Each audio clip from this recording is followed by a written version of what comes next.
I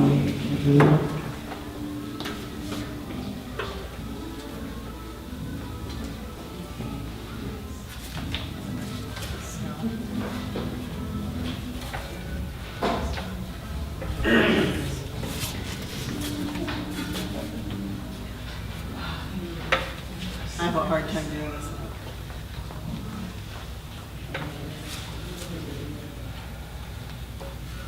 There we go. Thank you. I don't know how high Scott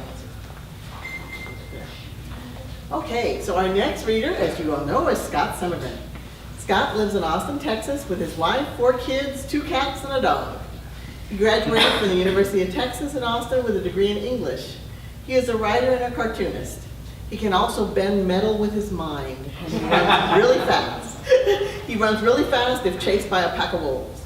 His comic strips have appeared in the following newspapers, including the Austin Student, the Funny Times, the Austin American-Statesman, Rocky Mountain Bullhorn, 7 Days, the UT of Dallas Mercury, and North Austin Bee.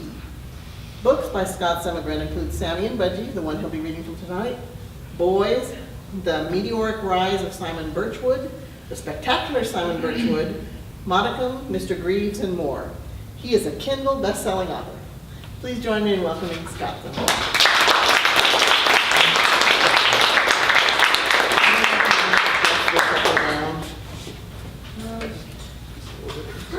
Up or down? Down.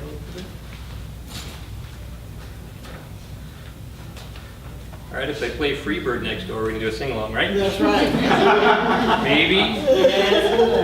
Sorry for the noise. Yeah, that's right. Sorry about that, guys. Love your faces. Thanks for coming. I want to make a couple of acknowledgments before I start. It took me 2 years to write this book, and during that, what is going on here? Tighten the bottom, Sean. She's had too many beers. Yes, with her.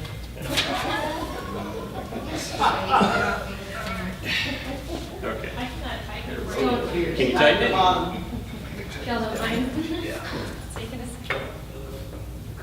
Anyway, during the 2 years that I was writing this book, I had 3 relatives pass away. My grandmother, my grandfather, and my mother all passed away when I was writing this book. And to say that it's a miracle that I was able to finish it is an understatement. But I want to acknowledge the love of my family and my friends. I'm glad that many of them are here, supported me and encouraged me to finish, and the power of creativity to heal your soul and help you move forward. So I'd like to thank my friends here for supporting me. Another thing, also while I was working on this book, I had planned to do all of the illustrations in the book.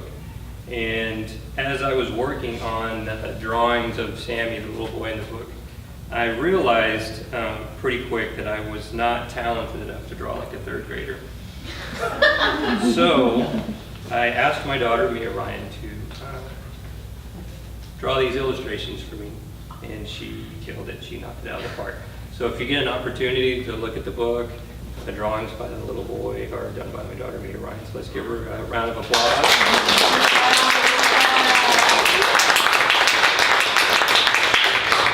You did a great job. All right, so I'm going to read the opening to my book, Sammie Budgie. There is no pretext because it's the very beginning. All right. I discovered that my boy, Sammie, my son, my first child, my spawn, a chip off my old block, my heart and my soul, could see the future, that he could tell me what was going to happen before it happened when he was in the 3rd grade. I discovered this by dumb luck. Now, what I'm about to tell you, I'm telling you in the strictest of confidence. I mean, I'm telling you because I feel you need to know.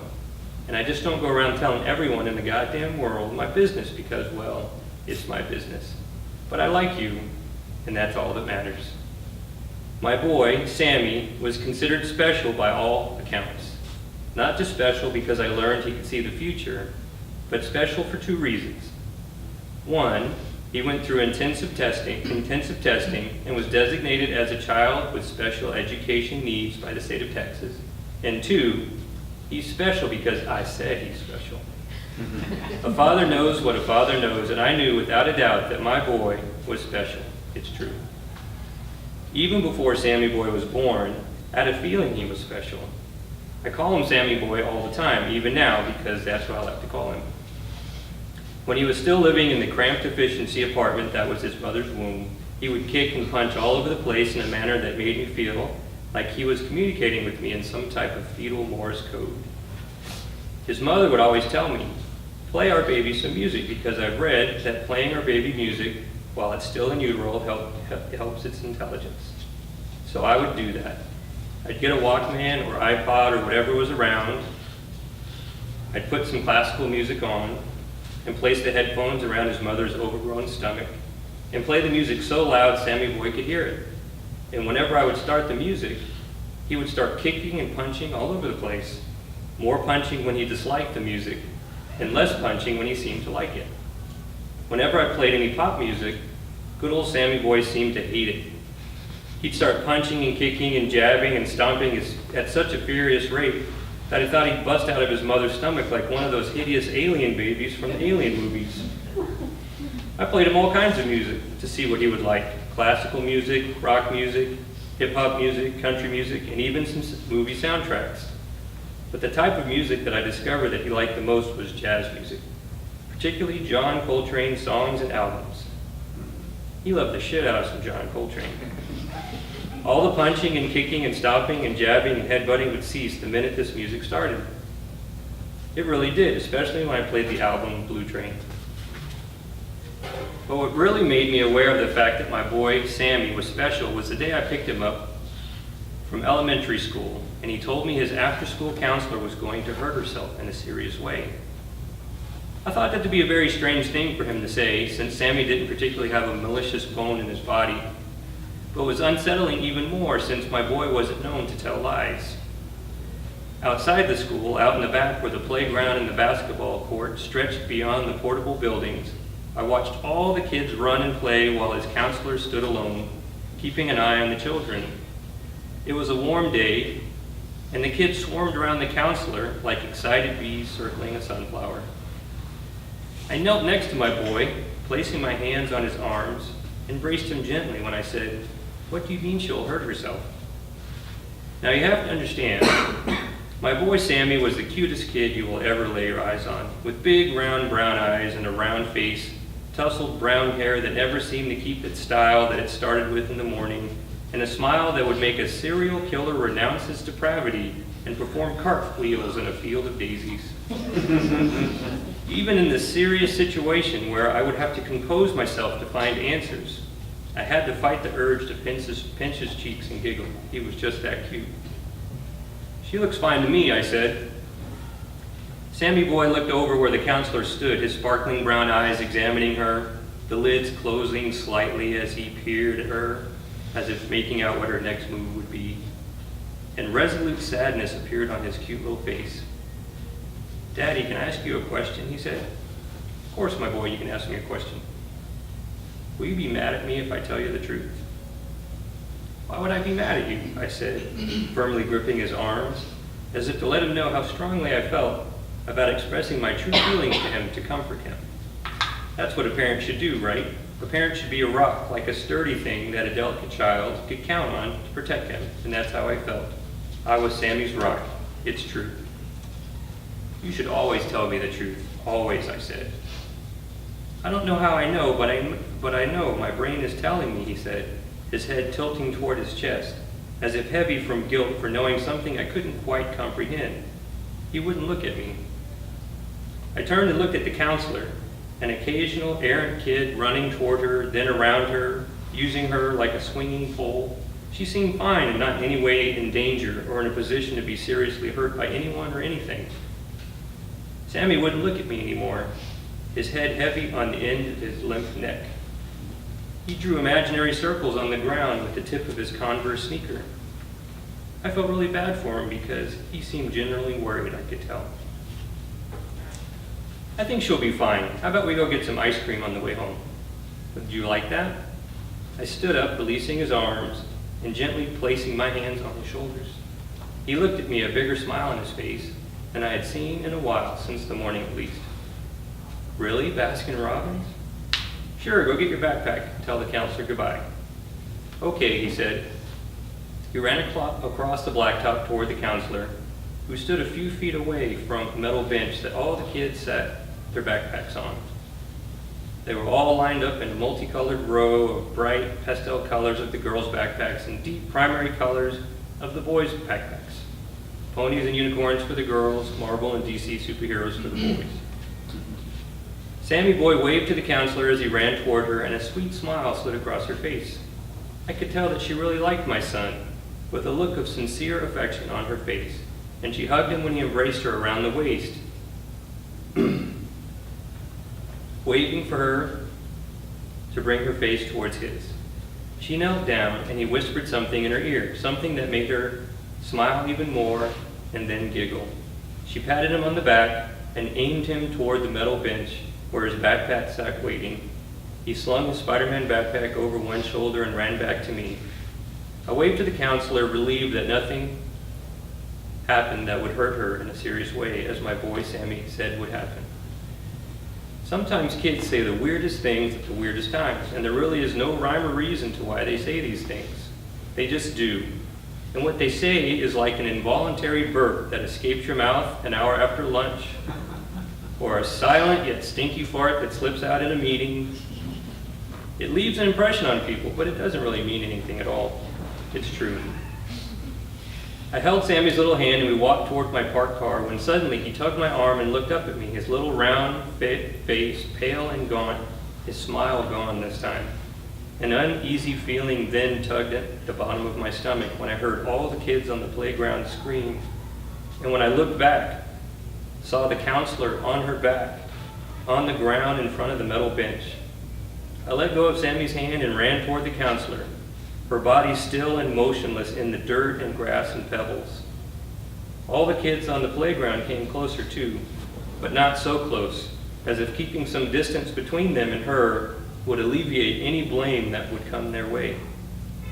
On the ground next to her, I got on one knee. I touched her wrist and knew she was still alive by the strong pulse under her skin. I didn't dare touch her head, though, being that it was at such a bizarre angle at the end of her neck, twisted closer to one shoulder than what seemed natural. I was in a state of shock as the kids inched their way closer and closer to their unconscious counselor. But all I was worried about was Sammie. Would it hurt his feelings that his premonition about his counselor came true? I wasn't sure at the time how I felt about his power to see the future, but I did know this. He felt bad about something. Sorry I told you the truth, Daddy, he said, putting his hand on my shoulder. I was kind of sorry that I learned just how special my boy could be. Then I called 911.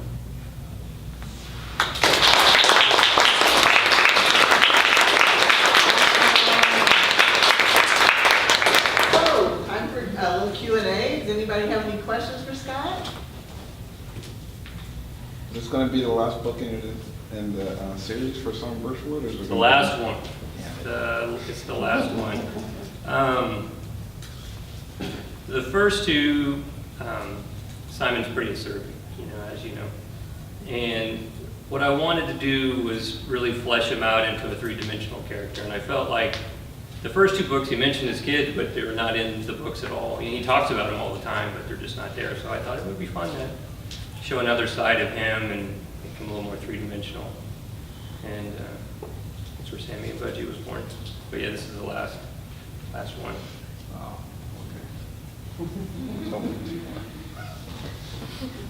Anybody else have any questions? Are you doing more of the cartoon books, like the other one? Like I know you had one that was mostly like a graphic novel kind of thing. Well, Sammie Budgie's illustrated, and it has some illustrations in it. But I've developed tendonitis over the years, and I really have a hard time with the drawing now. I've just done computer work for so long that it's just tough. Yeah. I still love doing it, but it's just really hard. Yeah. To undertake a project that big. Yeah, but I do illustrations for my books. I've done covers for my books, and Yeah. I still enjoy doing that. Anything else? No questions for me? No sing along? Well, you mentioned this book took a long time, obviously because of a lot of different things that have happened. Yes. Very sad occurrences all throughout. Is that normally how long it takes you for a No. book? Really? So, The first Simon Burchwood book, that story, like the complete framework of the story appeared in my mind. I wrote it in 6 weeks. I had like a furious time where I wrote every day for about 4 or 5 hours in the morning and belted out the first draft in 6 weeks. The same with the second one. I knew, you know, where point A and point B was going to be, so I knew how to deal with Simon at that point. This one, I had the framework for the story, but when I was about a third of the way through, my grandfather passed away, and then a month later, my grandmother passed away, and I didn't write for 9 months because I had executor work to do, and that's fun, dealing with that, and that really sapped all my creativity. But when I was done with that, I went back and I reread what I had written, and I was in love with it, and I just picked it back up. I was really surprised. I thought I'd have a hard time picking it back up, but picked it back up, and then my mother passed away a week before I turned in the final draft to my editor, so it's been pretty tough. But I did it. Very proud.